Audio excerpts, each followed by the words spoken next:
les sports, les infos, la musique, l'actualité, le tout amusé et servi à chaud pour vous sur Radio Clédou.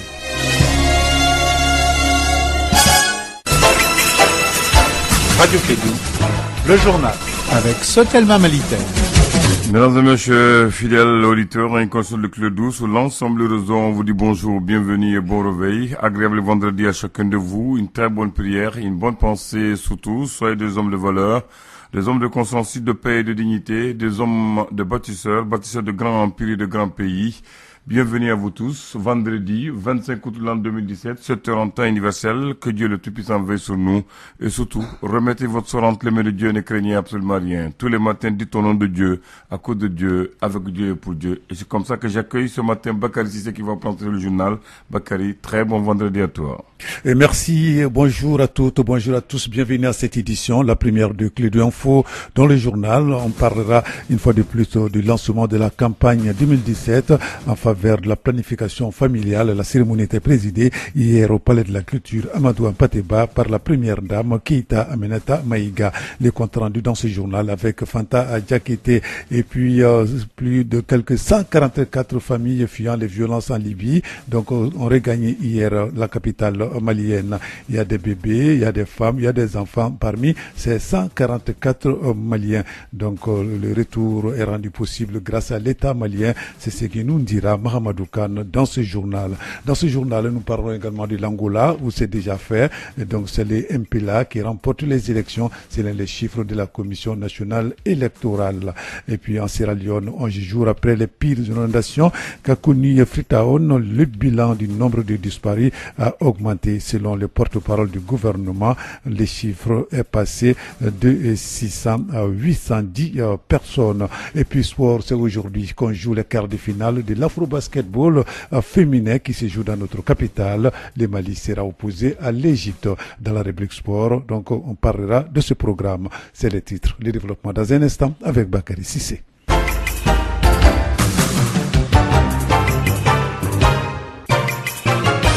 Bienvenue dans cette édition. Aujourd'hui, nous sommes le vendredi 25 août 2017. Je le disais tantôt, un bébé, des femmes et des enfants parmi les 144 Maliens qui sont arrivés hier jeudi en provenance de la Libye. Un retour rendu possible grâce à l'État malien et à l'Organisation internationale des migrations OIM. En tout, c'est quelques 144 familles fuyant donc les violences en Libye et qui ont regagné le pays hier soir aux environs de 18 heures. Nous vous proposons ici d'écouter les deux migrants, donc à leur descente d'avion. Les propos sont recueillis par Mahamadou Khan. Il n'encourage même pas quelqu'un d'aller à Libye. Vraiment, ce que nous on a eu sur la route là, vraiment, c'est très dépassé. Pour nous, on voulait aller en Italie. Donc on a fait 2 fois, on monte sur l'eau là. Donc moteur là, si le moteur là, ça se gâte, on se retourne et puis on vient réparer. On a fait 3 fois.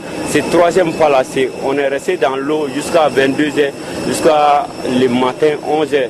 Donc c'est les marins là qui sont allés nous chercher pour venir maintenant. Quand est-ce que vous êtes parti en Libye? Bon, depuis le 15e jour du mois de Carême. Il y a trop de difficultés. Je ne peux pas tout expliquer. Il y a tout. Wallahi. Bon, aller à la Libye, franchement, Libye est mal gâtée. On ne peut pas conseiller quelqu'un d'arriver en Libye. Très, très. Moi qui est là, franchement, s'il arrive chez moi à la maison, je conseille à tous mes amis. Il ne faut pas que quelqu'un va arriver en Libye. C'est trop dangereux. Souvent, tu ne fais rien. Tu es à la maison, mais on s'en casse les portes et tu te prends par tes mains en prison. Ça a appelé maman, ça a appelé papa. Souvent, tu manges, souvent, tu ne manges pas. Qu'est-ce qui vous est arrivé? Bon, franchement, moi, je suis pas au travail. À mon retour, on m'a attrapé. Vous avez quel âge? Il y a 27 ans. Voilà donc là les propos de quelques migrants à leur descente d'avion à l'aéroport international du président Modibo Keïta. C'est nous la propos recueillis par notre reporter Mahamadou Khan. Il faut préciser que c'était bien sûr le mercredi à partir de 18h. Eh bien le lancement c'était hier matin donc de la campagne 2017 en faveur de la planification familiale au Mali. L'atteinte des dividendes démocratiques, démographiques je veux dire, passe obligatoirement par un investissement dans une jeunesse saine dans un corps sain et esprit. Et d'où le choix du thème de cette 13e édition, une jeunesse responsable et engagée en faveur de la planification familiale, un moyen pour atteindre le dividende démographique. La cérémonie de lancement a eu lieu donc hier au Palais de la Culture Amadou Ampateba en présence de la première dame Keïta Aminata Maïga. Compte rendu Fanta Diakité. Le Mali est l'un des pays où la prévalence contraceptive est très basse, 9,9%, malgré l'implication des partenaires. Selon les scientifiques, investir dans la planification familiale permet de réduire de 32% le taux de mortalité maternelle, de 31% la mortalité infantile et juvénile. Josiane Yagibou, représentante résidente du UNFPA au Mali. Pour les 3 prochaines années, UNFPA apportera son expertise au Mali pour l'autonomisation des femmes et des jeunes filles, pour la réduction de la mortalité maternelle, pour l'accès aux informations et aux services de planification familiale de qualité jusqu'au dernier kilomètre. Avec le projet SWED, davantage de femmes et de jeunes filles de l'espace sahélien pourront désormais participer activement à la croissance économique accélérée de leur pays que favorise le dividende démographique. C'est pourquoi, cette année, notre pays a mis un accent particulier sur la jeunesse pour la maîtrise de la croissance démographique qui est à 3,6. Professeur Samba Ousmansou, ministre de la Santé et de l'Hygiène publique. La santé de la reproduction des adolescents et des jeunes est caractérisée par une sexualité précoce avec comme corollaire une fréquence des grossesses précoces. L'atteinte du dividende démographique passe obligatoirement par la maîtrise de la fécondité avec un accent particulier sur les adolescents et jeunes en leur facilitant l'accès aux services de planification familiale. Une occasion pour la première dame du Mali, Keïta Aminata Maïga, de lancer un cri de cœur à nos autorités pour la prise en compte de la santé sexuelle des jeunes dans leur politique. Les jeunes et les adolescents, en particulier les adolescentes et les jeunes filles, doivent être portés au cœur des politiques et programmes de notre pays si nous voulons bénéficier du dividende démographique et construire le Mali. Les jeunes adolescentes sont les plus vulnérables. Elles sont trop souvent confrontées à des obstacles majeurs liés à nos coutumes et traditions. En plus de Bamako, la campagne a été lancée simultanément dans toutes les capitales régionales de notre pays. Alors, merci Fanta Diakité. Au cœur du mode de fonctionnement de la SOMAGEP SA, médias, association des consommateurs, chefs de quartier et autres élus du peuple étaient hier jeudi sur les différentes installations de la Société malienne de gestion de l'eau potable dans le district de Bamako. Objectif, s'enquérir des conditions de travail au sein de l'entreprise à travers le traitement de l'eau. Une journée porte ouverte suivie par notre reporter Mahamadou Kane.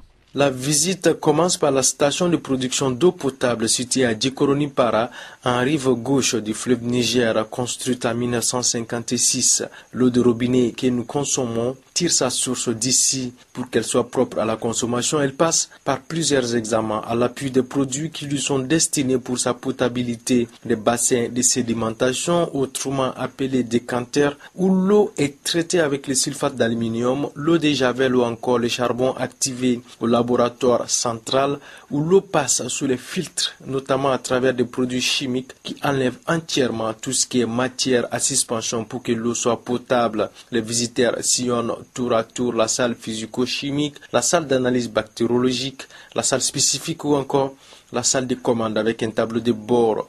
La SOMAGEP dispose des appareils de dernière génération uniques dans la sous-région pour satisfaire sa clientèle. Nous travaillons au respect des normes établies par l'OMS, l'Organisation mondiale de la santé et par le Laboratoire national des eaux, souligne Boubacar Kane, président directeur général de la Société malienne de gestion de l'eau potable. Toutefois, aujourd'hui, l'offre demeure inférieure à la forte demande des consommateurs d'eau potable. Dans le district de Bamako, la SOMAGEP produit environ 200 millions de mètres cubes d'eau par jour pour un besoin estimé à 350 millions de mètres cubes d'eau par jour. Pour y faire face, des systèmes d'hydraulique villageoise améliorés sont créés dans les quartiers à manque d'eau. En attendant l'inauguration en décembre 2018 du projet Kabbalah qui a une capacité de 288 millions de mètres cubes d'eau par jour, soit 144% de la capacité actuelle. La visite prend fin aux stations compactes de Manyambougou et de Missabougou en rive droite du fleuve Niger. Des stations additionnelles pour mieux répondre aux besoins des consommateurs. Voilà, merci Mahamadou Kane, le président directeur général de la Société malienne de gestion d'eau potable. Boubacar Kane a profité de cette visite pour dire, je cite, il n'y a pas de problème de qualité d'eau à la SOMAGEP SA. Donc Boubacar Kane réagit aux observations formulées par les consommateurs sur la couleur actuelle de l'eau. Certains parlent d'eau colorée ou d'eau trouble. Donc nous allons écouter le président directeur général de la SOMAGEP sur la question. L'eau peut être trouble pour plusieurs raisons. Donc nous avons dit que, par exemple, s'il y a des casses sur le réseau, donc des travaux de réparation, la pression diminue, donc il y a de l'eau sale qui peut rentrer dans la canalisation. Il suffit de laisser le robinet ouvert pendant longtemps et vous voyez que l'eau trouble s'en va et c'est l'eau claire qui vient. Vous avez pu constater à la station qu'en tout cas l'eau qui part dans le réseau de distribution, c'est une eau qui est suffisamment claire. Aussi, il ne faut pas perdre de vue que nos installations intérieures, qui peuvent être des conduites en fer, peuvent se rouiller quand il y a des baisses de pression. Cette rouille peut être décrochée avec l'arrivée de la pression et donc on peut constater de l'eau colorée. Il n'y a pas de problème sanitaire, absolument pas. Les différents exploitants vous ont expliqué tout le processus de traitement. Vous avez expliqué les produits de traitement qui sont injectés dans l'eau, le chlore, le sulfate d'alumine, même le charbon actif, donc qui sont des produits qui sont là pour garantir la potabilité de l'eau. Boubacar Kane, président directeur général de la Société malienne de gestion de l'eau potable, propos recueillis par Mahamadou Kane.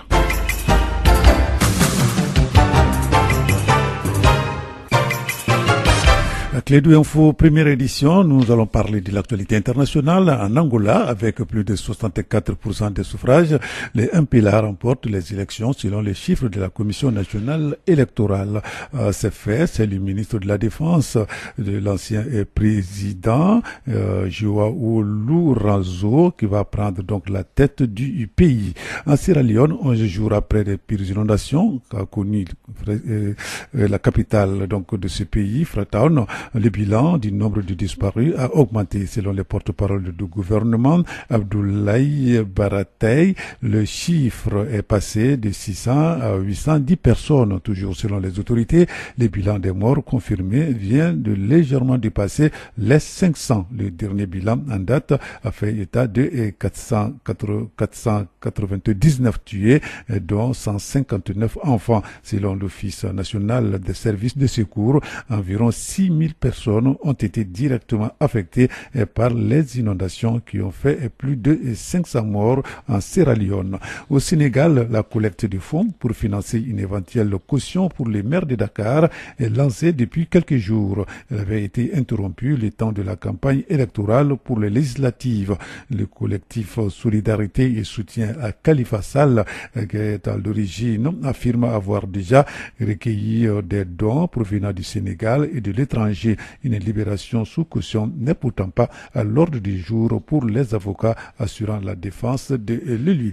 Au Venezuela, cette fois-ci, le signal de la chaîne de télévision colombienne Caracol TV a été coupé le mercredi à 0h, plus précisément sous l'ordre du président Nicolas Maduro. Les relations déjà tendues entre Bogota et Caracas se sont crispées lorsque l'ex-procureur vénézuélienne Luisa Ortega a fui son pays pour se réfugier chez les voisins colombiens. L'association de la presse étrangère en Colombie demande des explications sur ces suspensions d'antenne.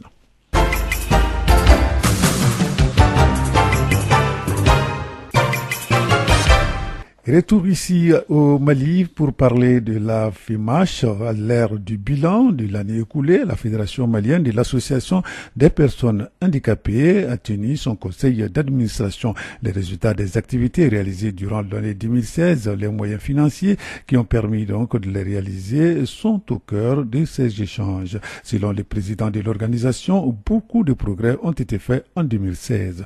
Nous allons écouter Mokhtarba, interrogé par Mariam Kouyaté. Au cours de ce conseil d'administration, les activités réalisées durant l'année 2016 ainsi que les moyens financiers qui ont permis les réalisations en fonction du PO validé. Parmi les résultats, nous avons la création du Forum africain des personnes handicapées à Addis Abeba, dont le Mali est membre fondateur.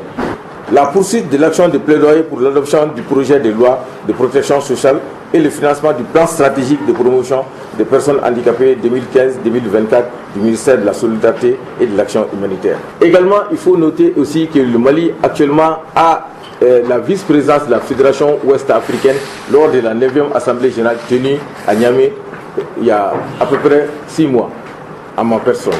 Il y a également aussi la formation de 60 diplômés handicapés grâce au financement du ministère postulant pour le concours d'entrée à la fonction publique session décembre 2016 et qui a permis de faire rentrer à peu près 28 personnes handicapées à la fonction publique. Le financement, après un long processus par la MINUSMA, à travers sa division droits de l'homme du projet inclusion des droits des détenus handicapés pour l'amélioration de l'accessibilité de la maison centrale d'arrêt de Bamako, dont la clôture est prévue à la fin de ce mois. Le financement, enfin cette année, par Oxfam, du projet d'influence d'envergure nationale d'une durée de 3 ans, dénommé projet d'amélioration de l'accès des personnes handicapées aux services sociaux de base et à la participation citoyenne qui va couvrir Bamako, Kouloukoro, Sigasso et Ségou. Je vous dis également aussi pour la première fois, la FEMA a été admise à l'ABC cette année. Voilà, donc là, c'était le président de la FEMA. Il s'agit donc de la Fédération malienne de l'association des personnes handicapées, Mokhtarba, propos recueillis par Mariam Kouyaté. Le tribunal militaire de Bamako tient sa première assise ordinaire publique.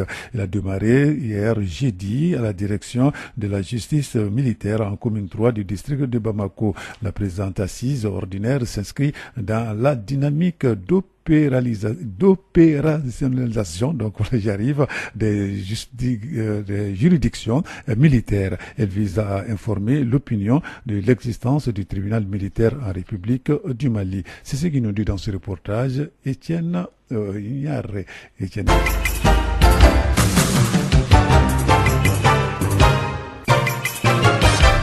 Alors, donc, nous allons retrouver tout à l'heure les reportages d'Étienne Ignaré par rapport donc à la tenue du tribunal militaire de Bamako qui a démarré hier jeudi ici dans notre capitale. Cette assise est un créneau de vulgarisation de l'existence du tribunal militaire en République du Mali. Ce tribunal est méconnu par l'ensemble des composantes militaires du pays. Oumar Sokouba, procureur de la République près du tribunal militaire de Bamako. La session est la toute première audience que le tribunal doit tenir. C'est pour cela que nous l'avons voulu solennel et en faire un créneau de vulgarisation de l'existence du tribunal militaire. La justice militaire, à l'analyse, est ignorée, même des militaires, ce qui n'est pas une bonne chose. C'est pour cela que nous avons estimé que l'occasion était bonne d'informer les uns et les autres de l'existence effective de la justice militaire en République du Mali. La tenue de ces audiences va contribuer à renforcer l'autorité du commandement militaire en instaurant la discipline indispensable à toute structure organisée dans l'armée afin de régner la cohésion. Malgré le faible taux de traitement des dossiers par le tribunal militaire, le ministre en charge de la justice félicite les juges militaires. Mamadou Ismaël Konaté. Il faut avoir un tribunal militaire, on en a 3 dans notre pays et ces tribunaux militaires aujourd'hui sont là spécifiquement pour prendre en charge les déviances, les infractions militaires commises à l'occasion de la fonction militaire. Ceci nous permet aujourd'hui d'aller contre l'impunité, ceci nous permet aujourd'hui de prendre en charge la spécificité de la chose militaire pour donner une suite judiciaire à ce type de comportement qui peut être déviant. De ce point de vue-là, c'est une fierté que d'avoir une justice militaire et l'occasion est bonne aujourd'hui que ce tribunal militaire se réunit aujourd'hui. Bien évidemment, la faiblesse du nombre de dossiers peut être inquiétant, mais déjà il y a un dossier, demain il y en aura plusieurs, c'est l'occasion pour féliciter les juges militaires. Créée en janvier 2011, l'affaire du ministère public contre le lieutenant-colonel Al-Khalifa Ag Amahi est le premier dossier que le tribunal militaire va trancher lors de cette première assise du tribunal militaire. Merci Étienne Ignaré, c'est la fin de cette édition. Avant de nous séparer, voici la couleur du temps, prévision météorologique du 24 au 25 août 2017, la situation synoptique générale. Le ciel sera nuageux serez à couvert sur l'ensemble du pays. Les vents seront de direction sud-ouest d'intensité faible à modérée sur l'ensemble du pays. La visibilité sera légèrement réduite par la poussière en suspension dans les régions de Tombouctou, Taoudéni, Kidal, Gao et Menaka et bonne sur le reste du pays. Des orages associés de pluies d'intensité faible à modérée interviendront en fin d'après-midi ou la nuit dans les régions de Gao, Taoudéni, Kidal et Menaka. Des activités pluvio-orageuses d'intensité modérée se produiront en fin d'après-midi, la nuit et la journée d'aujourd'hui dans les régions de Kaï, Koulikoro, Sikasso, Ségou, Mopti et Tombouctou. Les températures seront en légère baisse sur l'ensemble du pays. À Bamako, environ, le ciel sera nuagé à couvert avec un vent de direction sud-ouest d'intensité faible à modérée. La visibilité sera bonne. Des activités pluvio-orageuses d'intensité modérée se produiront en fin d'après-midi, la nuit et la journée d'aujourd'hui. Les températures maximales, minimales et minimales sont prévues pour la journée d'aujourd'hui, sont respectivement donc de 27 degrés et de 22 degrés. Le soleil s'est levé aujourd'hui à 6h18 et le soleil va se coucher aujourd'hui à 18h50 plus précisément. Et nous sommes à la fin de la semaine. Voici quelques conseils donnés par Mali Météo. Mali Météo dit il est recommandé de se mettre à l'abri à l'approche des phénomènes météorologiques violents, orages, vents forts, éclairs, etc. Veillez aux objets volants à l'approche des systèmes orageux. Veillez au risque d'inondation dans la région des Kaï, Koulikoro, Sikasso, Ségou, Mopti et le district de Bamako. Voilà donc ces quelques conseils donnés par Mali Météo. C'est la fin de cette édition. Merci de l'avoir suivi. Il est exactement 7h passé de 19 minutes dans notre studio. Présentation de l'édition, Bakary Sissé, mise en onde, Abdoulaye Andan. Reste avec nous, l'information continue sur notre antenne. Radio Kédou, le journal avec Sotelma Malitel.